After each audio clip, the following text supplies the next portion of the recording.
Ethan se promène dans le parc, et ses yeux se posent sur un banc accueillant, près d'une fontaine tranquille. Sentant l'envie de faire une pause, il décida de s'asseoir. Des gens allaient et venaient sur le chemin voisin, certains pressés, d'autres flânant tranquillement. De jeunes mères poussaient des poussettes et des enfants faisaient de la trottinette ou du vélo, contribuant ainsi au pittoresque de la scène. Cela lui rappelle un beau parc de sa petite ville natale où il a passé son enfance. Pendant ces années, la mère d'Ethan travaillait beaucoup et sa grand-mère s'est occupée de lui jusqu'à sa 5e année. Ils se rendaient souvent au parc ensemble, s'amusant à nourrir les oiseaux et engageant des conversations sincères. Alors qu'Ethan se souvient de sa grand-mère, un mélange de tristesse et de gratitude s'étale sur son visage. Elle avait été la personne la plus proche et la plus chère pour lui.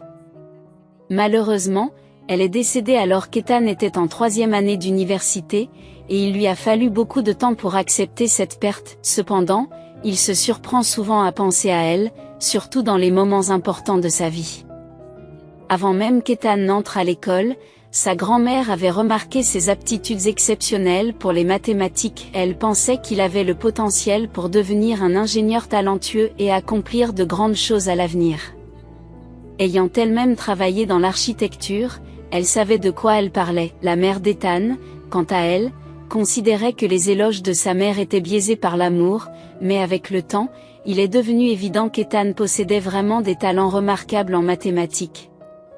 Cela s'est manifesté dès la première année d'école primaire, lorsqu'il a résolu sans effort des problèmes complexes destinés à des élèves de 4e année, alors que ses camarades se débattaient avec des opérations de base. L'enseignant a reconnu ses capacités et lui a confié des tâches supplémentaires pour qu'il reste concentré pendant les cours. C'est dommage que ton grand-père ne puisse pas être témoin de tes réussites, soupirait la grand-mère en jetant un coup d'œil aux nombreux diplômes de mathématiques d'Ethan. Le grand-père d'Ethan était décédé quelques mois après la naissance de ce dernier. C'était un chirurgien compétent, connu pour son dévouement et sa prévenance, et très respecté dans la ville. Il est décédé alors qu'il travaillait, victime de vertige, d'une vision assombrie et d'une oppression thoracique. Il a été immédiatement transporté au service de cardiologie, mais malheureusement, ils n'ont pas pu le sauver. La grand-mère racontait souvent des histoires sur son mari, peignant une image vivante et réaliste de lui dans l'esprit d'Ethan. D'une certaine manière, le grand-père d'Ethan est resté présent dans sa vie, même si son père le connaissait peu. La curiosité d'Ethan s'est développée, car il avait besoin de la présence d'une figure masculine à ses côtés.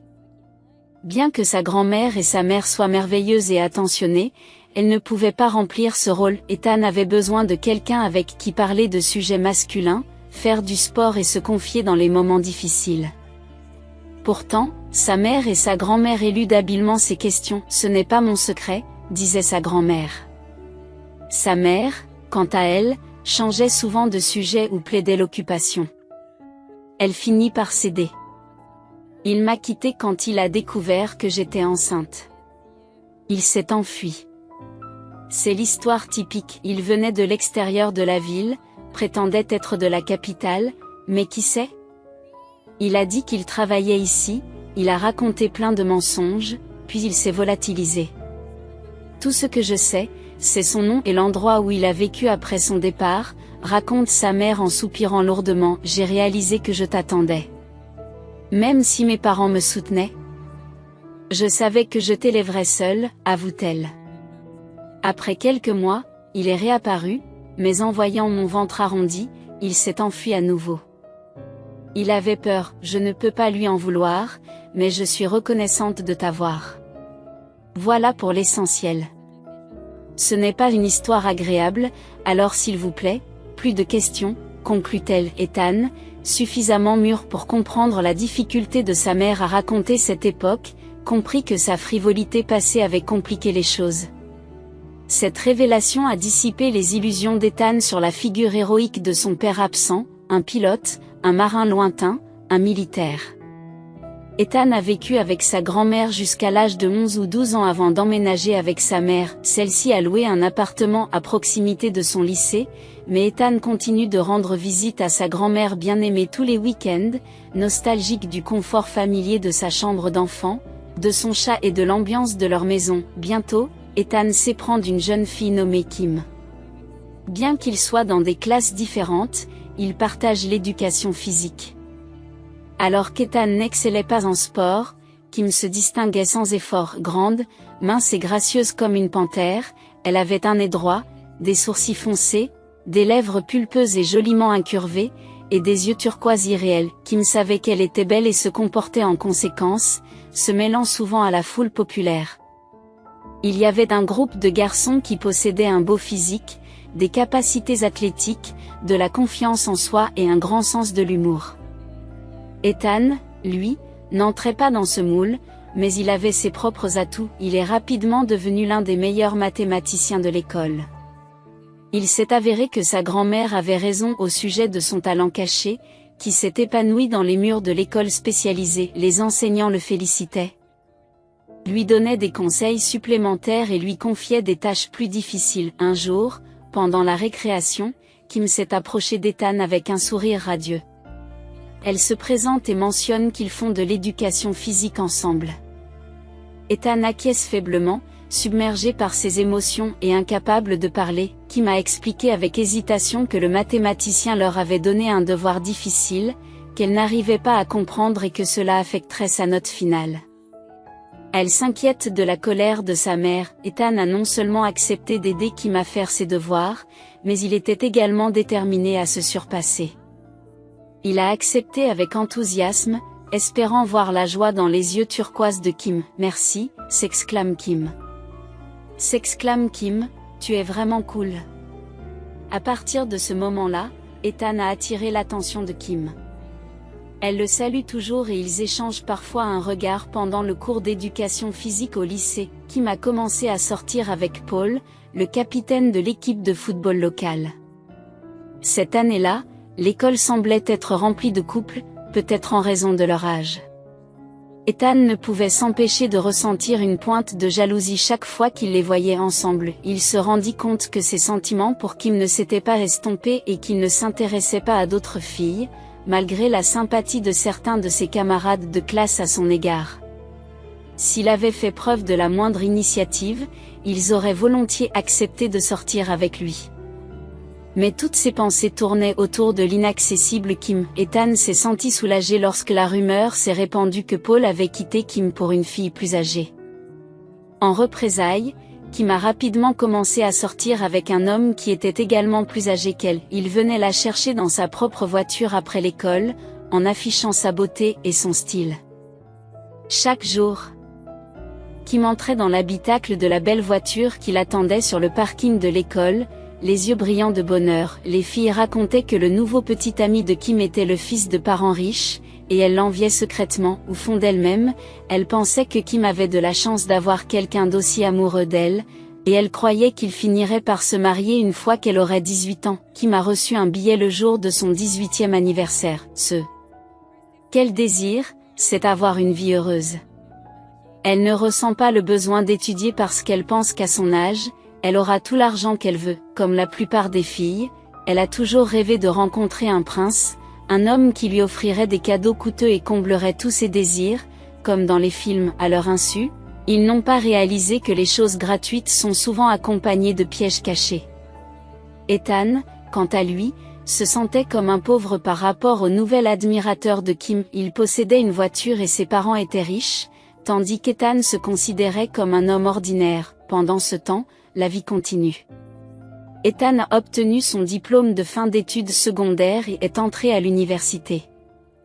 Il finit par apprendre que Kim avait épousé son riche prétendant dès ses 18 ans et avait décidé de ne pas poursuivre ses études. Au lieu de cela, son beau-père lui avait trouvé un poste de secrétaire dans son entreprise. Kim bénéficiait désormais d'un salaire mirobolant, conduisait une nouvelle voiture de luxe, vivait avec son mari dans un appartement luxueux au centre de la ville et se rendait fréquemment à l'étranger pour des vacances. En bref, elle avait réalisé le rêve collectif des filles du quartier. Ethan, lui, se concentre sur ses études. Il se consacre aux cours, aux examens et aux projets, et son travail acharné finit par porter ses fruits. Il a été reconnu comme un jeune spécialiste prometteur et s'est vu offrir un stage dans une prestigieuse compagnie pétrolière. Obtenir un emploi dans cette entreprise n'était pas une tâche facile, car beaucoup de gens aspiraient à y travailler en raison des salaires nettement plus élevés que la moyenne régionale. Ethan a ressenti un mélange de bonheur et d'accablement lorsqu'il a reçu son premier salaire, mais il savait qu'il le méritait en raison de son dévouement. Il semble qu'Ethan ait tourné la page sur ses souvenirs de Kim et de leur amour de jeunesse. Les tourments et les inquiétudes concernant l'impossibilité de leur relation avaient disparu. Ethan avait même commencé à sortir avec une fille nommée Nina, avec qui sa relation était rapidement devenue sérieuse. Nina, qui avait 1 an de moins que lui et étudiait dans la même université, était douce, gentille et ouverte d'esprit. Elle était très intelligente et se passionnait pour l'architecture moderne. Ethan sentait que Nina l'aimait vraiment. C'était un sentiment agréablement surprenant de savoir que quelqu'un avait une affection aussi sincère pour lui. Cependant, Ethan ne ressentait pas pour Nina les mêmes émotions intenses qu'il avait éprouvées pour Kim à l'école. Néanmoins, il respectait Nina et voulait prendre soin d'elle. Il trouvait de la joie à la rendre heureuse et à la voir sourire. Ils étaient d'accord sur les questions importantes, se comprenaient souvent sans mots et finissaient même parfois leurs phrases. Pour Ethan, il s'agissait d'une relation harmonieuse. Il estimait que cela lui suffisait amplement et comprenait que les sentiments qu'il éprouvait pour Kim à l'école n'étaient qu'un engouement d'adolescent. Les passions varient d'un adulte à l'autre, car ils vivent le monde à leur manière, ce qui est tout à fait normal. L'essentiel est qu'ils se sentent heureux et en paix avec Nina. Le couple ne s'est pas précipité dans le mariage, c'était une décision mutuelle. Ils étaient déjà heureux ensemble. Au départ, ils souhaitaient tous deux faire carrière et devenir autonomes avant de fonder une famille. Les amis communs de Nina et Ethan n'ont jamais douté qu'ils finiraient par se marier. C'était attendu, surtout après qu'Ethan s'est vu offrir un poste à temps plein dans la même compagnie pétrolière à la suite de son stage. L'augmentation de salaire s'est accompagnée d'une augmentation du volume et de la complexité de ses tâches. D'autre part, lorsque Nina a reçu son diplôme, elle a été ravie d'être acceptée dans un cabinet d'architectes recommandé par le recteur. Ses yeux brillent de joie lorsqu'elle partage la nouvelle avec Ethan, qui comprend son enthousiasme. Nina a donc emménagé avec Ethan. À cette époque, Ethan avait déjà acheté un appartement grâce à un prêt hypothécaire et l'avait même rénové. Ils vivaient comme une unité cohérente, ressemblant à une vraie famille. Naturellement, ils avaient l'intention de se marier. Ils étaient tous deux d'accord pour ne pas avoir d'enfants pour le moment, mais ils voulaient officialiser leur lien. Nina rêvait d'un mariage d'été, où elle pourrait porter une robe blanche et légère, faire une séance de photos en plein air, puis une célébration au bord d'une grande rivière. Ethan apprécie toutes les idées de Nina, bien que son esprit soit principalement occupé par un autre projet important. En février, Nina a décidé de rendre visite à ses parents dans une ville voisine pour une période prolongée, coïncidant avec une semaine de congé qu'elle avait reçue à l'improviste. Ethan et ses collègues ont ainsi eu l'occasion d'obtenir un financement de la part de la direction de l'entreprise pour un projet important. Quelqu'un a suggéré de célébrer cette réussite et Ethan a accepté avec plaisir. Après des négociations intenses et éprouvantes, ils ont décidé de se rendre dans un bar du centre-ville, recommandé par l'un des collègues et amis proches d'Ethan, qui leur a assuré que le bar proposait une musique live exceptionnelle, une bière délectable et des femmes séduisantes. Aucune objection n'a été soulevée.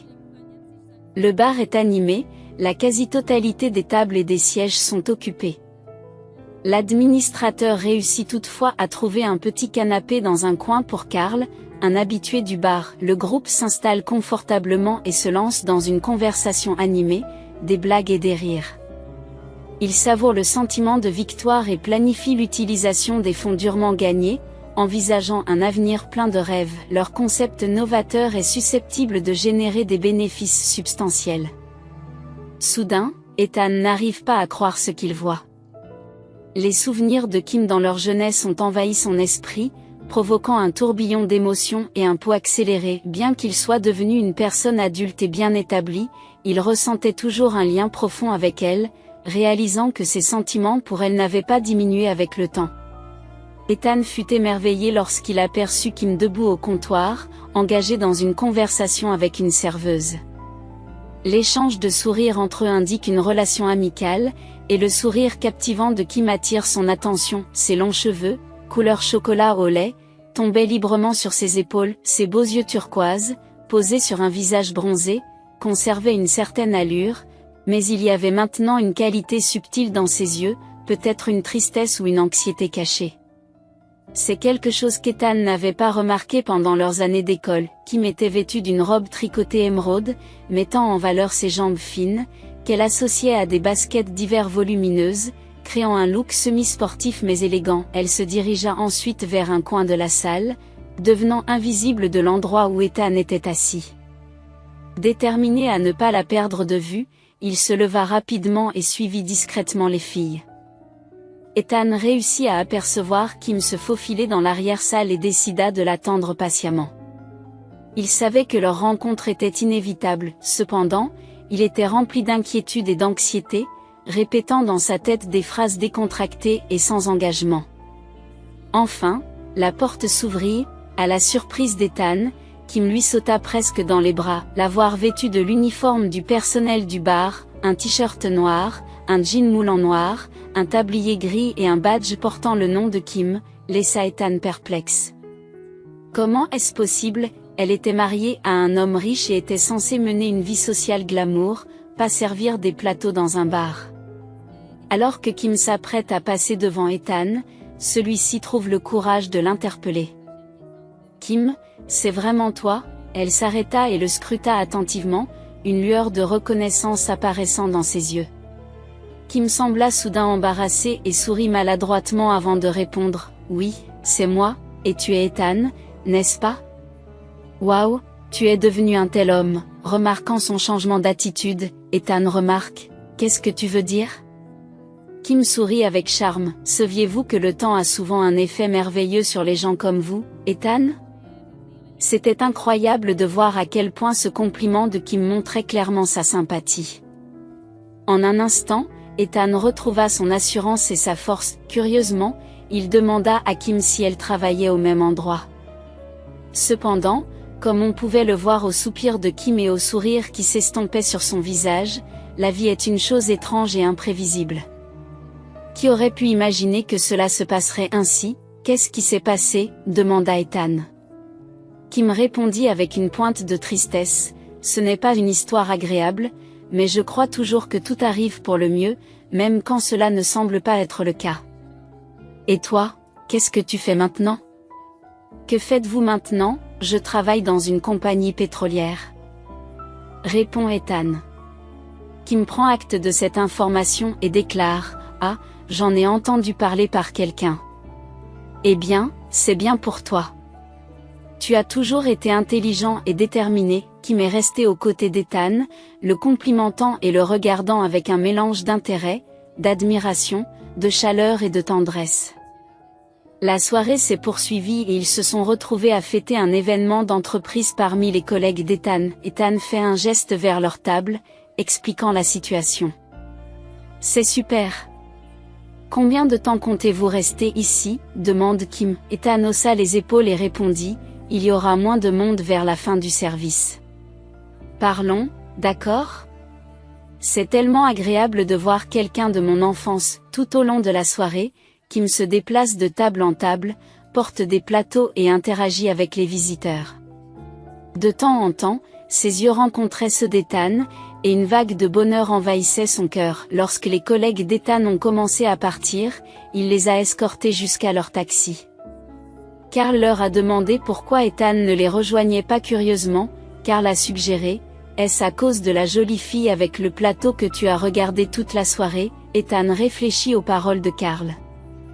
Nina, sa partenaire aimante, était gentille, intelligente, fidèle et digne de confiance. Cela la dérangerait certainement d'apprendre que l'homme qu'elle allait épouser cet été choisissait de rester au bar, non seulement pour s'amuser avec ses collègues, mais aussi pour bavarder avec son premier amour. D'un autre côté, Ethan ne voyait rien de mal à ses actions. Il était simplement curieux de savoir comment Kim s'était retrouvée à travailler comme serveuse. L'heure de la fermeture approchant, il ne restait plus que quelques personnes dans le bar. Finalement, Kim eut la chance de s'asseoir à la table d'Ethan. Elle paraissait légèrement fatiguée, mais, chose intrigante, cela la rendait encore plus séduisante. « Le service a été difficile. » dit-elle en souriant. Je peux commander quelque chose pour vous? Non, merci. Je vais le chercher moi-même, décline Ethan, avant d'ajouter, et je ferais mieux de m'asseoir, j'ai des fourmis dans les jambes. Dans notre bar, les serveuses doivent obligatoirement porter des talons hauts. Ethan m'a complimenté sur leur aspect, mais honnêtement, je n'ai pas envie de porter un uniforme de serveuse. Alors pourquoi le faire? Eh bien, peut-être que c'est juste mon destin, tu vois, je me suis mariée juste après le lycée avec mon amoureux du lycée, Oscar. Au début, c'était comme un conte de fées. Je n'arrivais pas à croire que ce genre de vie était possible. Nous avions un appartement somptueux qui aurait pu figurer dans un magazine de décoration intérieure, et Oscar était un mari aimant et séduisant qui me gâtait avec des cadeaux coûteux. Il m'a même offert une carte de crédit qu'il rechargeait régulièrement avec de généreuses sommes d'argent, sans que je n'aie à le demander. J'avais aussi le travail de mes rêves. Le père d'Oscar m'a engagé comme secrétaire d'un cadre supérieur de son entreprise. Tout ce que j'avais à faire, c'était de répondre aux appels téléphoniques du patron et de préparer le café plusieurs fois par jour. J'étais assise dans un beau bureau, je lisais des romans, je jouais à des jeux sur mon téléphone, je me peignais les ongles et je discutais avec mes collègues féminines. Je changeais souvent de tenue, ce qui donnait à mon trajet vers le travail l'allure d'un défilé de mode glamour. Je me sentais si belle, et le salaire était plus que suffisant. Mais qu'en est-il de votre formation? Vous n'avez pas fait d'études supérieures? À l'époque, j'étais naïve et stupide. Je n'y ai même pas songé. J'avais une vie belle et épanouissante, et je pensais qu'il en serait toujours ainsi. Mais au fil du temps, Oscar, qui avait l'habitude d'être attentif et présent, a commencé à changer. Il s'est mis à travailler tard et à faire de fréquents voyages d'affaires. Il revenait bronzé, et j'étais trop absorbée par ma propre vie, faite de nouvelles connaissances, de travail et de shopping, pour en remarquer les signes. Lorsque j'ai enfin compris que quelque chose n'allait pas, j'ai été envahie par la peur. Je me suis rendu compte que mon bonheur était fragile et dépendait de l'attitude d'Oscar à mon égard, de ses décisions et de ses projets. Oscar s'éloignait de moi et cela m'a fait paniquer. J'ai tout essayé pour arranger notre relation, en portant de la lingerie de luxe, en cuisinant des repas exquis et en lui offrant des cadeaux peu conventionnels. J'ai même évoqué l'idée d'avoir un enfant, alors que nous avions initialement décidé de ne pas le faire. Cependant, aucun de mes efforts n'a touché Oscar. Il est resté indifférent à mes tentatives de rétablir notre relation, sauf lorsque j'ai parlé d'avoir un bébé, ce qui l'a un peu énervé. Il prétendait que nous n'étions pas encore prêts. Un jour, alors qu'il était dans la salle de bain, j'ai réussi à accéder brièvement à son téléphone portable. Normalement, Oscar ne laisse jamais son téléphone sans surveillance, mais cette fois-ci, il l'a fait. J'ai commencé à le parcourir, je suis tombée sur une découverte choquante en utilisant la table, découvrant la correspondance secrète de mon mari avec une femme nommée Christina. Il est devenu évident que Christina était la maîtresse d'Oscar, car leur message était explicite et comprenait des photos intimes d'elle dans diverses tenues. Il y avait même une vidéo montrant Oscar quittant la salle de bain. J'ai demandé une explication, anticipant la tentative d'Oscar de défendre ses actions. Mais il s'est contenté de hausser les épaules et de rejeter l'affaire comme si elle n'avait aucune importance. C'est alors que j'ai compris que, pour Oscar, avoir une maîtresse était une chose normale, influencée par le comportement similaire de son père et des amis de ce dernier. Selon Oscar, les hommes gagnent de l'argent et font ce qu'ils veulent, tandis que les femmes tolèrent tout et servent leur mari, chacun jouant son rôle prédéfini. Dans un premier temps, j'ai envisagé d'accepter cela pour avoir un mode de vie confortable, mais ma perception a changé lorsque je me suis sentie menacée par Christina. J'ai approché mon mari, lui exprimant délicatement mes inquiétudes tout en évitant les insultes, soulignant que son comportement était inacceptable. Malheureusement, cette approche s'est avérée inefficace. Un jour, un scandale a éclaté, Oscar discutant ouvertement de nos origines et de ce que j'avais gagné dans notre relation. Il a souligné que tout avait un prix, ce qui m'a fait perdre toute valeur. Non, je ne craignais plus de perdre Oscar, mais il me répugnait. Il affichait une arrogance de pan orgueilleux, se vantant de la richesse de sa famille. La seule chose à laquelle je refusais de renoncer était ma nouvelle vie, celle à laquelle je m'étais habituée. À contre-séure, j'ai décidé de continuer à vivre avec Oscar, en faisant semblant d'être l'épouse parfaite et en faisant preuve d'une affection irréelle lorsque cela s'avérait nécessaire. En échange, je recevais des sommes d'argent illimitées.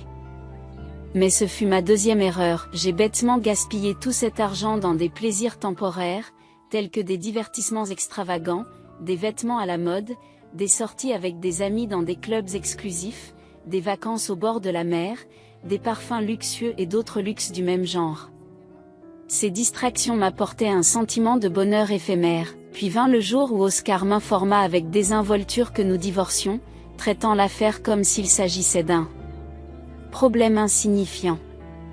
J'ai eu l'impression que le sol s'était dérobé sous mes pieds. J'ai compris que je devrais retourner chez mes parents, car tous les biens acquis en commun étaient enregistrés au nom du père d'Oscar. Après le divorce, j'ai réalisé que je ne recevrais rien, ce qui était d'autant plus grave que je n'avais ni profession ni économie, a déclaré Kim en soupirant, et de poursuivre, je m'excuse d'être aussi direct, mais je ne peux plus tout garder à l'intérieur. Tu as toujours été compréhensif et sage au-delà de ton âge, et ça me fait du bien de te parler comme ça. Ethan l'écoutait en silence, la regardant avec de la sympathie et de l'amour dans les yeux. Encouragé par sa présence, Kim a continué à raconter son histoire. Je ne pouvais pas rester avec ses parents, alors j'ai dû vendre certains de mes vêtements de marque et des bijoux mis en gage juste pour payer le loyer pendant 6 mois. Ensuite, j'ai commencé à chercher un emploi.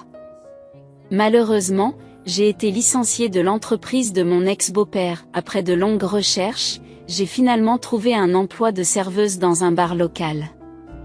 En fait, j'aime bien travailler dans ce bar.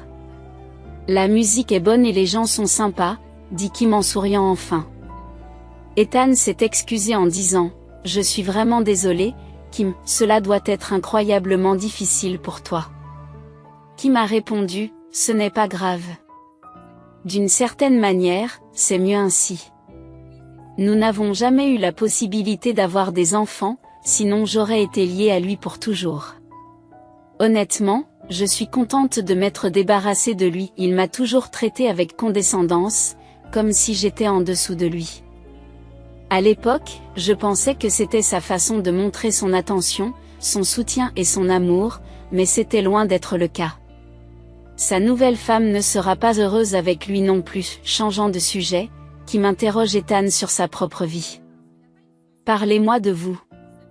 Tu as quelqu'un? Ethan a menti pour une raison ou une autre, en disant « Je n'ai personne. Je suis célibataire », il ne pouvait pas se résoudre à parler de Nina à Kim, incapable de trouver la force ou la volonté de le faire. La soirée s'est poursuivie assis à une table près du mur.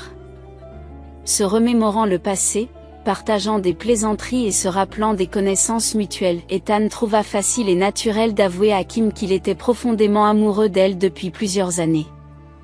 J'aurais aimé savoir que je recherchais l'honnêteté et l'amour, mais les hommes qui m'entouraient ne voulaient qu'une chose, j'ai eu l'impression qu'il n'y avait pas d'autre option, a admis Ethan. Ils ont décidé de passer la nuit à explorer la ville, ne voulant pas se séparer. Ethan a doucement passé son bras autour des épaules de Kim, qui s'est appuyée sur lui, confiante en sa présence. Elle l'a invité à retourner à son appartement, qui se trouvait à proximité du bar. Ethan accepta et ils passèrent la nuit ensemble, leur première nuit en tant que couple. Au matin, Ethan a ressenti un immense bonheur avec Kim à ses côtés.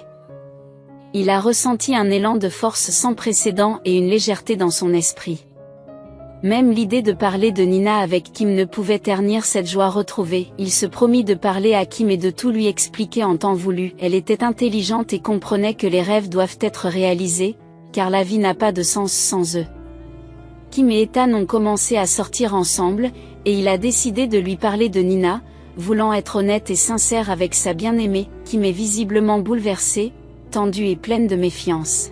« Cela m'est déjà arrivé, dit-elle d'un ton défait. Dans mon passé, un homme m'a promis de divorcer de sa femme pour moi, mais il ne l'a jamais fait. Nous sommes dans une situation complètement différente, et Nina et moi ne sommes même pas mariés. La conversation avec Nina a été longue et épuisante pour Ethan. Il transpirait comme s'il avait déchargé 3 wagons de charbon.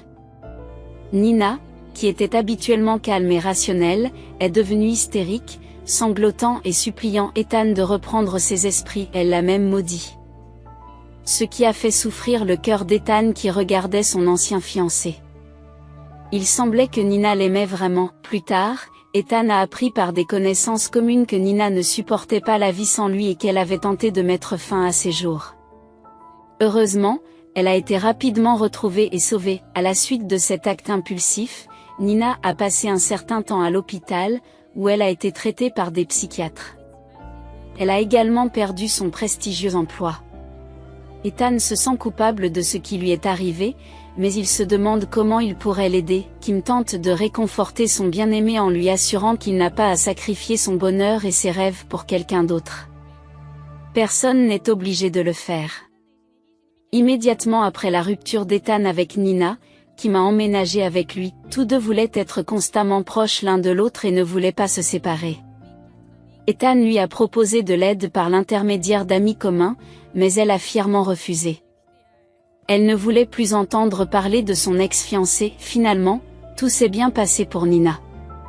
Sa santé s'est améliorée, elle a repris le travail, s'est mariée et a donné naissance à 2 merveilleux garçons. Ethan était heureux pour Nina et a même essayé de lui parler, mais il s'est rendu compte que Nina lui en voulait maintenant. Malgré les années qui ont passé et les événements positifs dans sa vie, Ethan et Kim se sont également mariés. La passion initiale s'est un peu calmée et la vie a pris un cours plus calme. Ethan est ravi de sa vie et pense qu'elle ne peut que s'améliorer. Kim a décidé de quitter son travail. Il ne se sent pas le droit de la conseiller, mais il soutient pleinement son choix s'il la rend heureuse. Ethan pensait pouvoir subvenir aux besoins de leur petite famille après que Kim soit devenue femme au foyer. À la maison, tout est devenu plus confortable d'un seul coup. Chaque fois qu'Ethan rentrait du travail, les pièces étaient toujours bien rangées et embaumaient l'odeur de plats délicieux. Cependant, un événement inattendu s'est produit. L'entreprise dans laquelle Ethan travaillait depuis de nombreuses années a fait faillite en raison d'une concurrence féroce. Cet événement soudain a mis Ethan au chômage. Bien qu'il ait reçu des offres d'emploi d'autres entreprises, les salaires proposés ne représentaient qu'un tiers de ce qu'il gagnait auparavant. La famille a donc dû réduire considérablement ses dépenses. Kim, qui était habituée à un style de vie luxueux avec des clubs de fitness, des spas, du shopping et des traitements cosmétiques, a dû tout abandonner. Elle avait toujours porté des vêtements de marque, dîné au restaurant avec des amis et profité de plusieurs voyages à la mer chaque année. Malheureusement, tout cela s'est arrêté brutalement. Ethan s'inquiète de leur situation, mais celle-ci affecte profondément Kim. La dégradation de leur qualité de vie est une tragédie. Pour ne rien arranger, elle semble s'inscrire dans la durée. Ethan n'avait aucune perspective en ville, ce qui a conduit Kim à l'encourager à créer sa propre entreprise. Cependant, Ethan rejette l'idée, estimant qu'il ne possède pas les caractéristiques nécessaires à l'entrepreneuriat. Il se voyait davantage comme un artiste que comme un chef d'entreprise. La réponse décevante de Kim l'a comparé défavorablement à Oscar, mais Ethan n'a jamais évoqué le fait que l'ex-mari de Kim l'avait quitté. Depuis cette conversation, Kim refuse de cuisiner, de faire le ménage ou de s'occuper des tâches ménagères, bien qu'elle n'ait pas d'emploi. Le soir, elle déclare à Ethan, « Je ne suis pas une bonne gratuite ». Ethan soupire et se rend à la cuisine pour préparer ses propres repas, comme des pâtes, des saucisses ou des œufs au plat. Il pardonne à Kim ses reproches injustes et ses sautes d'humeur, comprenant qu'elle traverse une période difficile. Sa principale préoccupation était de préserver leur relation et d'éviter les conflits inutiles. Finalement, Kim révèle à Ethan qu'elle est enceinte. Il est ravi à l'idée de devenir père, mais Kim ne partage pas le même enthousiasme. En fait, elle a même envisagé de mettre fin à cette grossesse inattendue. Heureusement, Ethan a réussi à la convaincre du contraire. Cependant, la grossesse a été difficile pour Kim, qui a ressenti des malaises, des douleurs au dos et à l'estomac, et des sautes d'humeur constantes. Elle reprochait à Ethan de ne pas pouvoir subvenir suffisamment à ses besoins et à ceux du bébé, et malgré son sentiment de culpabilité, Ethan savait qu'il ne pourrait pas gagner autant qu'avant, quels que soient ses efforts. Son salaire actuel était déjà considéré comme bon selon les normes de la ville, mais Kim voulait plus. Ethan gardait l'espoir qu'après la naissance de leur enfant, les choses s'amélioreraient. Les changements hormonaux fréquents sont connus pour avoir un impact sur les femmes enceintes, et se résorbent généralement avec le temps. Cependant, dans la situation de Kim et Ethan, la normalité leur a échappé. Au retour du travail d'Ethan, un spectacle déconcertant l'attendait. Leur fille pleurait dans le berceau tandis que Kim, muni d'écouteurs, restait absorbé par les médias sociaux. Ethan a délicatement abordé le sujet de l'éducation des enfants, soulignant le besoin d'attention, de chaleur et de soins de leur bébé, en essayant de ne pas l'offenser. En réponse, Kim, les yeux froncés, a rétorqué avec colère, « La gâter ? Devrions-nous la bercer à chaque fois qu'elle pleure, la chouchouter sans cesse et nous négliger nous-mêmes ?» Ethan a précisé que ce n'était pas son intention, mais il a été accueilli par un barrage d'accusations de la part de Kim, ce qui a diminué son importance. Kim a fait valoir son besoin de repos. Après avoir enduré les 9 mois angoissants de la grossesse et les soins 24 heures sur 24 et 7 jours sur 7 de leur nouveau-né, sans aucun répit, lorsqu'Ethan a proposé des alternatives comme une semaine à la mer ou l'embauche d'une nounou, Kim s'y est opposé avec véhémence, insistant sur son autonomie. Sa voix dégoulinait de haine et de mépris, laissant Ethan sans voix et avec un sentiment d'échec. Il se souvient d'une Kim plus gentille, à une époque où les finances étaient plus stables, et s'accuse de la dégradation de leur relation et de son incapacité à subvenir à leurs besoins. Malgré les efforts d'Ethan pour partager les responsabilités domestiques et l'embauche d'une nounou, Kim est restée insatisfaite. La première nounou a souligné les lacunes de Kim, ce qui a conduit à leur séparation. La nounou suivante, moins bavarde, a accordé à Kim une certaine liberté, lui permettant de rencontrer des amis et de s'occuper d'elle-même, bien qu'elle soit limitée par rapport à la vie qu'elle menait avant la maternité. Ethan a assuré le soutien financier de ses loisirs, comprenant le besoin de se détendre de temps en temps. Pourtant, le comportement de Kim a continué à peser sur leur relation. Au fil du temps, la femme s'est éloignée de plus en plus d'Alec et d'Ethan, menant sa propre vie. Elle rentrait rarement chez elle, ne se montrant que le matin dans un état d'ébriété. Ethan espérait que son comportement était le résultat temporaire d'une dépression postpartum, l'aimant toujours malgré ses problèmes. Cependant, à l'approche du premier anniversaire d'Alec, rien n'a changé. Ethan observait souvent les autres mères lorsqu'ils se promenaient avec Alec ou l'emmenaient à la clinique, remarquant leur immense tendresse et l'attention qu'elle portait à leur bébé, ce que Alec n'avait jamais connu. Sa mère est restée froide et indifférente, ne lui témoignant de l'affection physique qu'en cas de besoin et ne jouant jamais avec elle. Ne chantant jamais et ne lui récitant jamais de poèmes. Pour tenter d'améliorer l'état mental de Kim, Ethan a essayé de créer une entreprise afin d'assurer sa stabilité financière. Malheureusement, ses efforts ont échoué, entraînant la perte de ses économies. Il a également envisagé de demander l'aide d'un psychologue familial pour Kim, mais il craignait la résistance de cette dernière. Cependant, avant qu'il n'ait eu l'occasion d'en discuter avec sa femme, un événement important s'est produit qui allait tout changer. Un jour, Ethan a été retardé au travail et est rentré plus tard que d'habitude. Kim était toujours absente. La nounou, une femme gentille qui supportait sans se plaindre des horaires de travail irréguliers, s'occupait de Alec en l'absence d'Ethan. Reconnaissant de l'aide de la nounou, Ethan l'a laissé partir et a préparé le dîner pour lui-même. Alec dormait déjà profondément dans son berceau quand Ethan est entré dans la chambre qu'il partageait avec Kim. Un sentiment déstabilisant l'envahit alors qu'il examine la pièce, réalisant que quelque chose ne va pas.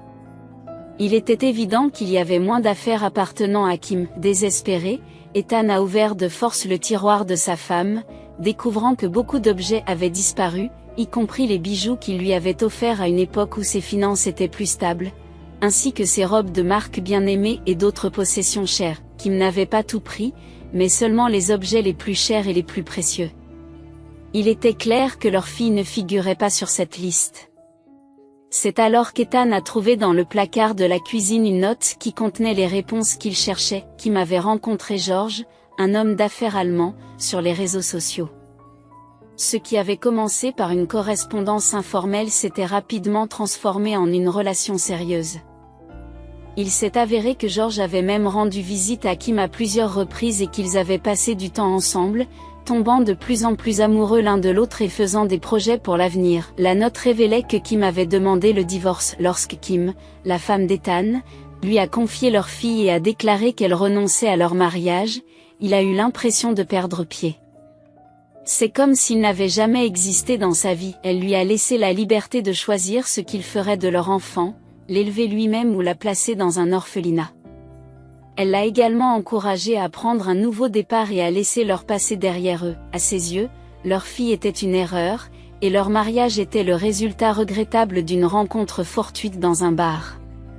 Ethan avait espéré qu'il y ait quelque chose de spécial entre eux, mais leurs différences se sont avérées insurmontables. Malgré tout, il souhaitait sincèrement que Kim trouve le bonheur personnel. Ethan n'en revient pas que Kim ait pu suggérer de placer leur fille, Haley, dans un orphelinat. Comment pouvait-elle être aussi froide et calculatrice? Il s'accroche à l'espoir que Kim reprenne ses esprits et retrouve sa gentillesse, son attention et sa compréhension d'antan. Peut-être que leurs difficultés financières n'étaient pas insurmontables, ils avaient dû se serrer la ceinture, mais ils avaient encore tout ce dont ils avaient besoin. Finalement, Ethan s'est rendu compte que Kim n'était restée avec lui que pour sa richesse. Elle était en détresse et cherchait quelqu'un qui pourrait la sortir de la pauvreté, la soutenir et s'occuper de ses problèmes financiers. Et c'est ce qu'elle a trouvé en lui. Au début, Kim était satisfaite, profitant de l'amour profond d'Ethan pour elle. Cependant, lorsqu'il a perdu son emploi bien rémunéré et que leur situation financière s'est détériorée, elle a cherché une autre solution. Depuis ce jour, Ethan n'a plus vu ni entendu parler de Kim.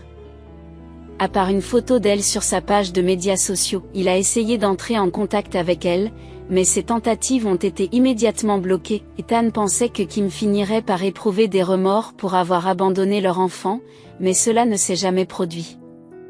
Il a angoissé à propos de Kim pendant un certain temps, jusqu'à ce qu'un autre problème pressant réclame brusquement son attention, le diagnostic d'une maladie sanguine rare chez Haley.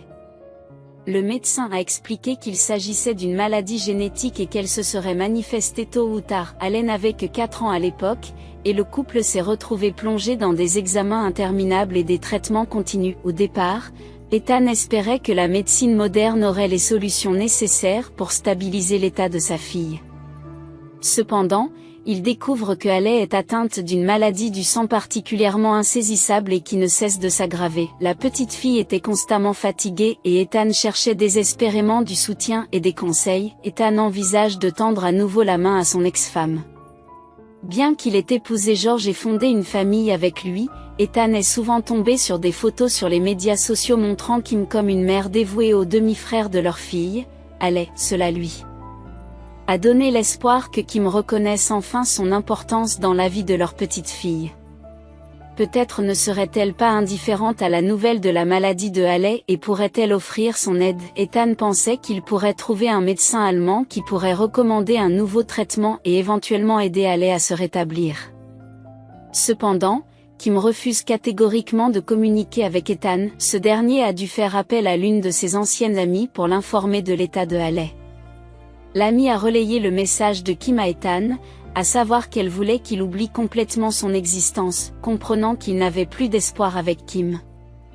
Ethan a décidé de se battre seul pour la santé de sa fille. Personne ne compte plus pour lui que Haley, et il ne peut pas la laisser tomber. En grandissant, Haley a fait preuve d'une grande gentillesse et d'un tempérament joyeux. Malgré sa maladie, elle cherchait à trouver de la joie dans les choses les plus simples de la vie. Ethan s'émerveille de voir sa fille prendre plaisir à des merveilles ordinaires qui ne l'avaient jamais captivée auparavant. Un papillon glacé perché sur une feuille d'un jaune éclatant, la danse gracieuse des flocons de neige dans l'air, ou un chat espiègle se faufilant dans un troupeau de pigeons. Haley pointait ces moments du doigt et s'exclamait « Papa, c'est si beau !» Ethan se rendit compte que sa fille avait raison, il s'agissait de choses vraiment remarquables qui méritaient d'être admirées. Il chérit chaque moment libre qu'il a avec Haley, se délectant de leurs conversations et faisant des projets pour leur avenir ensemble. Haley aspire à devenir artiste et à voyager dans le monde entier pour participer à des expositions. En regardant ses dessins, Ethan a vu son potentiel, il l'a même inscrite à un cours d'art, qu'elle n'a malheureusement pas pu suivre en raison de sa maladie et de son incapacité à aller à l'école maternelle. La maladie insidieuse l'a affaiblie, la rendant vulnérable aux infections. Ethan a toutefois trouvé une solution. Il s'est arrangé pour que le professeur de dessin se rende chez eux, et elle a immédiatement établi un lien avec Haley. Il était impossible de ne pas être enchanté par le rayonnement de cette petite fille. Ethan a travaillé sans relâche pour maintenir Haley en vie et poursuivre son traitement. Les frais médicaux n'étaient pas à la portée d'Ethan. Malheureusement, l'état de santé de sa fille ne s'améliore pas, laissant les médecins perplexes. Ethan se demandait quelle nouvelle l'attendait lorsqu'il rencontrerait les professionnels de la santé. La nature rare et génétiquement complexe de la maladie rendait la situation encore plus difficile. Malheureusement, la chance n'a pas été du côté de sa fille dès sa naissance. Les médecins s'accordaient à dire que la maladie était si rare que seule une poignée de spécialistes dans le monde se penchaient sur son étude. Les listes d'attente pour consulter ces experts étaient terriblement longues et les traitements exorbitants en raison de la nature unique de chaque cas, qui exigeait un examen scientifique approfondi. Si certains patients connaissent une rémission, d'autres n'ont aucun répit. Ethan suit avec attention les quelques médecins qui se consacrent à percer les mystères de la maladie qui emporte lentement la vie de sa fille. Dans tout le pays, seuls les docteurs Dumont et Campbell sont spécialisés dans ce domaine. Cependant, obtenir un rendez-vous avec l'un ou l'autre était un défi insurmontable. Les files d'attente étaient formidables, et le simple fait d'obtenir une consultation avec ces éminents professionnels de la santé obligeait Ethan à envisager de contracter un prêt. Pour ajouter à la difficulté, leurs emplois du temps étaient réservés 1 an à l'avance, ce qui rendait toute aide immédiate impossible. La frustration s'empare d'Ethan alors qu'il s'obstine à essayer d'obtenir un rendez-vous, mais se heurte chaque semaine à la même réponse décourageante: il n'y avait plus de place disponible. On lui a conseillé de rappeler dans 1 mois ou 2, avec l'infime espoir qu'un rendez-vous se libère. L'impuissance et la dévastation l'assaillent alors qu'il voit sa fille, Haley, s'éteindre chaque jour, s'affaiblir et pâlir, reflétant les ombres sous ses grands yeux turquoises, qui rappellent ceux de sa mère. Après avoir interrompu son travail, Ethan a accompagné Haley au centre d'hématologie de la capitale pour un cours d'entretien. Bien qu'il ne s'agisse pas d'un remède définitif, il offre un répit temporaire. Ethan, en serrant les dents, espère de précieux mois et années pour sa fille. Pourtant, même les médecins dévoués, qui ont consacré leur vie à combattre de telles maladies, pourraient ne pas détenir la clé de sa guérison. Conscient des incertitudes, Ethan persévère, souhaitant ardemment que sa fille fasse partie des quelques chanceux qui sortiront vainqueurs de la maladie. La routine quotidienne consistait à emmener Haley à la clinique pour les procédures nécessaires, puis à retourner dans l'appartement qu'il louait. Ethan espérait qu'après le traitement, Haley verrait son état s'améliorer. Ce cycle de maladies, d'hospitalisation, de médicaments, d'injections, de perfusions, de transfusions sanguines et de procédures médicales complexes est devenu une partie familière, bien que douloureuse, de la vie d'Haley. Pendant un certain temps, Haley s'est rétablie et a même pris du poids. Ses joues roses sont revenues et ses mouvements se sont animés. Ethan avait espéré un résultat similaire cette fois-ci, mais ce ne fut pas le cas. Haley est restée faible et indifférente, cessant même ses activités artistiques en raison de sa difficulté à tenir crayon et pinceau. Elle passait des journées entières confinée dans son lit. Ethan a cherché des réponses auprès des médecins, mais ceux-ci se sont contentés de hausser les épaules, attribuant son état à l'impact de la maladie sur les enfants comme Haley. Une approche individualisée et une assistance ciblée ont été jugées nécessaires. Tout se résume à l'urgence de consulter le docteur Campbell ou le docteur Dumont pour Haley. Ethan a tenté de faire admettre sa fille pour une observation permanente, mais les médecins ont rejeté la demande, affirmant qu'il n'y avait pas d'indication urgente et que l'état de Haley était stable. La frustration d'Ethan grandit lorsqu'il réalise que sans l'intervention de ses spécialistes, le sort d'Haley semble bien sombre après la rééducation. Déterminé à ne pas repartir les mains vides, Ethan a décidé de trouver ses médecins à tout prix. Il envisage de s'introduire chez eux, d'attendre en dehors de leurs heures de travail ou même de s'infiltrer dans une salle d'opération pour attirer leur attention. Les conséquences étaient sans importance, il était déterminé à obtenir ce dont sa fille avait besoin. Actuellement assis sur un banc public en face du lieu de travail du docteur Dumont, Ethan attend patiemment, conscient que le docteur Campbell est parti à une conférence internationale. Il imagine très bien le médecin, un homme d'âge moyen, légèrement plus âgé que lui, avec des cheveux noirs, des yeux bruns attentifs, des pommettes bien dessinées, un nez droit et un menton fort. Ethan avait fréquenté la clinique, attendant le docteur Dumont, s'assurant qu'il était là quand elle dormait. Bien qu'il ne puisse pas rester absent trop longtemps, le désespoir et la volonté de faire n'importe quoi persistent dans l'esprit d'Ethan. La colère, la haine et l'envie envers les parents d'enfants en bonne santé ont envahi ses pensées ces derniers jours. L'âme d'Ethan a été consumée. Il luttait contre ses troubles intérieurs, se considérant toujours comme quelqu'un de bien. Cependant, dans les circonstances actuelles, il était prêt à commettre des actes terribles pour sauver sa fille. Il était même prêt à prendre en otage le docteur Dumont pour aider sa fille. Sa tristesse fut brusquement interrompue par une voix claire et mélodieuse. Ethan fut surpris de trouver un jeune garçon assis à côté de lui sur le banc. L'enfant, âgé d'environ 7 ans, avait des yeux bleus captivants, un nez en bouton parsemé de taches de rousseur et une expression curieuse. Ses cheveux blonds, hirsutes et mal entretenus, avaient quelque chose d'attachant. Le garçon semblait venir d'une famille bienveillante mais en proie à des difficultés financières. Ses vêtements étaient démodés, probablement hérités d'un autre enfant, et ses baskets étaient poussiéreuses et usées. Cependant, sa chemise était propre et bien repassée. « Pourquoi es-tu triste ?» demande à nouveau le garçon. Ethan répondit, « Oh, ce n'est rien. Je suis juste perdu dans mes pensées. » « Non. » insiste le garçon. « Je vois bien, mais ne t'inquiète pas. Tout va s'arranger. Parfois, les choses commencent mal, mais elles finissent par s'améliorer. » Ethan ne peut s'empêcher de sourire. En regardant dans ses yeux bleus clairs, il y voyait une innocence et une luminosité qui dégageaient une énergie unique. « Pourquoi vous promenez-vous ici tout seul ?» demanda Ethan, inquiet qu'un si jeune enfant ne soit pas accompagné. « Où sont tes parents ?»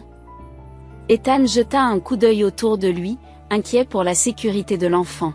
« Je suis seul, » explique le garçon. « Aujourd'hui, ma grand-mère est malade, alors je suis venu ici pour voir mon ami.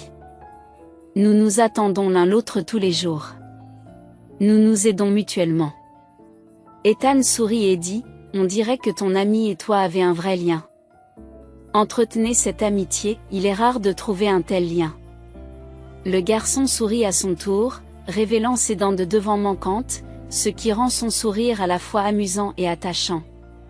C'était un enfant extraordinaire, qui parlait avec assurance et naturel. Ethan s'enquit de la suite. « Donc, ta grand-mère est malade, et tes parents sont probablement au travail. C'est pour cela que tu es seul ici ? Ta grand-mère sait-elle où tu es ? Où es-tu parti sans le lui dire ?» Le garçon le rassure en disant, « Elle le sait. Ne t'inquiète pas, je suis un grand garçon. Je suis un grand garçon. Je comprends tout et je sais qu'il faut être prudent avec les étrangers. » Ethan poursuit la conversation, désireux d'en savoir plus sur la situation du garçon. « Tu me connais ?» demande Ethan, surpris. « Je suis un étranger pour toi, et pourtant tu me parles. » Le garçon lui répond innocemment, « Tu as l'air d'être quelqu'un de bien. » Les yeux d'Ethan se sont remplis de larmes devant la confiance et l'innocence de l'enfant. La façon dont le garçon le qualifie de bon, sans se douter des lourdes pensées qui pèsent sur son esprit, lui fait chaud au cœur. Ethan était prêt à commettre un crime pour le bien de sa fille, et pourtant ce garçon voyait la bonté en lui. Néanmoins, vous devriez vous méfier des étrangers. Les gens peuvent être imprévisibles. Tu sais, tes parents ont dû te le dire, avertit Ethan. Le garçon secoua la tête, je ne connais pas mes parents, je ne me souviens même pas d'eux, c'est ma grand-mère qui s'occupe de moi. Mes parents sont morts quand j'étais très jeune. Ils ont eu un accident de voiture. J'étais aussi dans la voiture, mais j'ai survécu sans aucune blessure. Ma grand-mère dit toujours qu'un ange m'a sauvé parce que je dois encore grandir et faire de ce monde un endroit meilleur. Au fait, je m'appelle Travis. Et toi? Je m'appelle Ethan, poursuivit-il. Une femme vêtue d'un manteau vert passa devant eux avec un chariot rempli de pâtisseries fraîches. Ethan ne peut s'empêcher de remarquer le regard nostalgique de Travis. Il se rendit compte que le garçon venait d'une famille visiblement pauvre et qu'il devait avoir faim. « Travis, as-tu pris un petit déjeuner aujourd'hui » demande Ethan, l'inquiétude se lisant sur son visage. « Un ami m'a donné un sandwich, mais c'était il y a longtemps, » répondit le garçon. Il était évident qu'il avait faim, mais il n'osait pas le demander à cause de sa pudeur et de sa timidité. Ethan rattrapa la vendeuse et acheta 2 petits pains gonflés au raisin. Il en tend une à Travis, qui la dévore immédiatement comme un loup affamé. C'était un plaisir de voir l'appétit de l'enfant pour la brioche, surtout après la tentative infructueuse d'Ethan de nourrir Alec avec du porridge toute la matinée. Elle n'avait rien mangé récemment.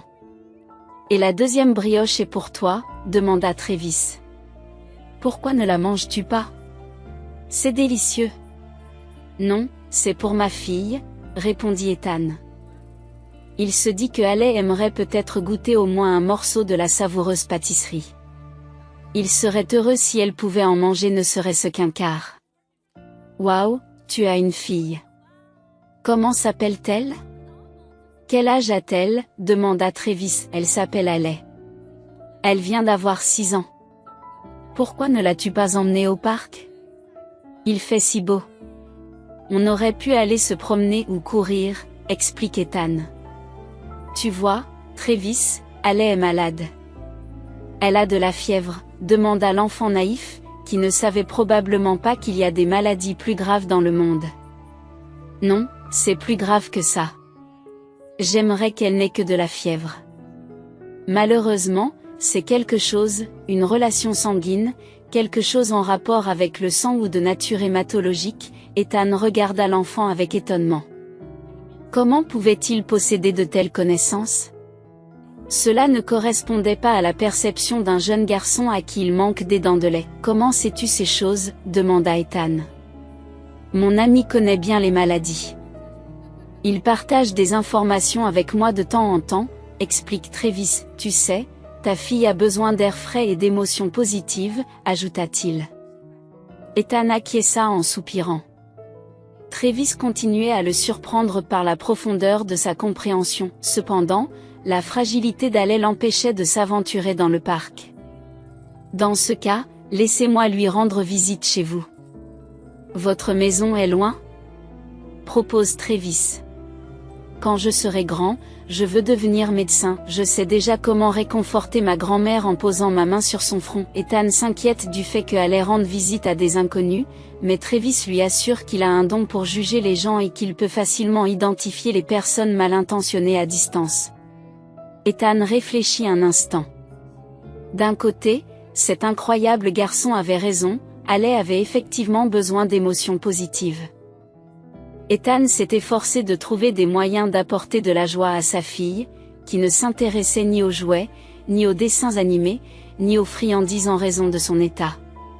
De plus, elle manquait d'interaction avec les autres enfants. L'offre alléchante de Travis semblait apporter une solution. Ethan a reconnu les risques possibles mais a décidé d'aller de l'avant pour le bien de Alec. Travis rayonnait, était ouvert et sensible. Si ce petit garçon pouvait apporter ne serait-ce qu'une fraction de bonheur à Alec, Ethan pensait que le risque en valait la peine. Lorsqu'Ethan et Travis sont entrés dans l'appartement, Alec ne dormait plus. Elle était allongée sur le lit, fixant le plafond d'un regard vide.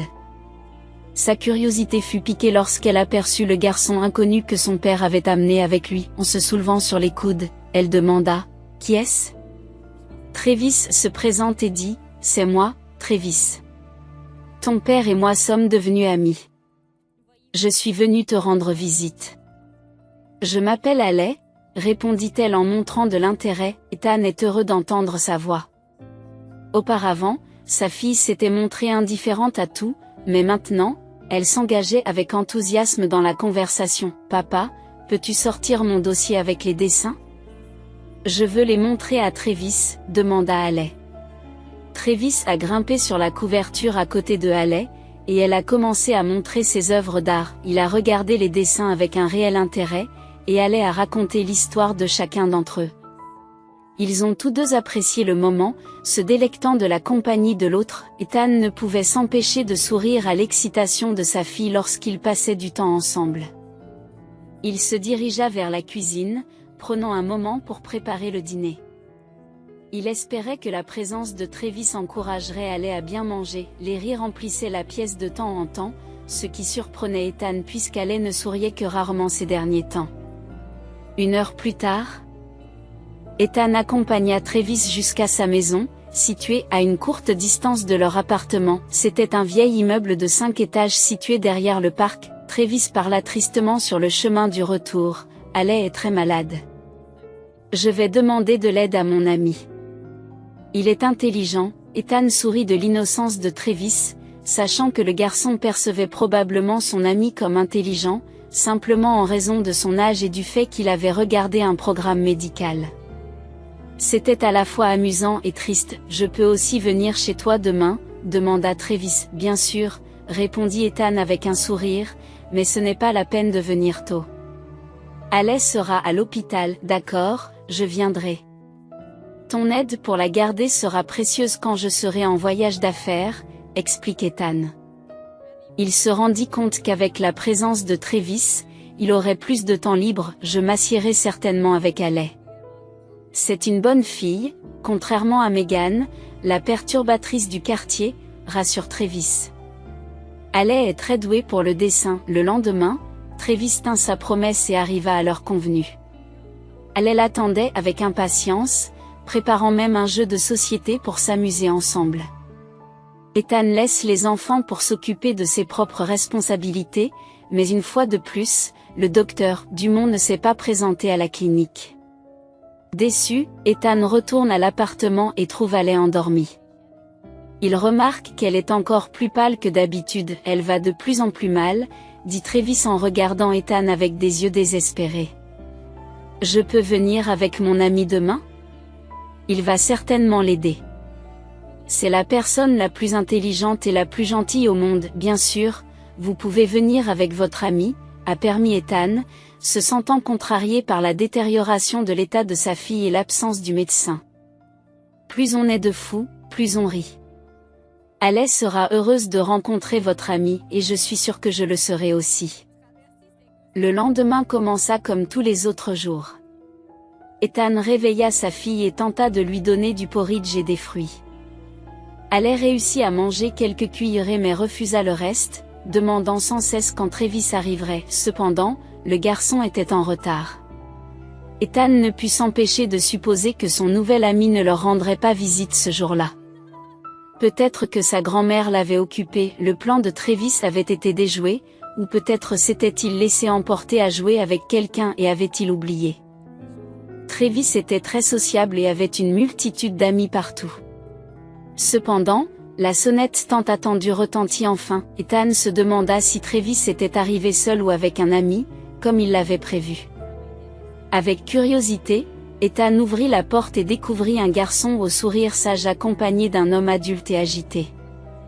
Ce n'était pas n'importe quel homme, c'était le docteur Dumont. Ethan lutta pour contenir ses émotions, submergé par la vague d'excitation. Comment cela était-il possible ? Bonjour, dit Ethan.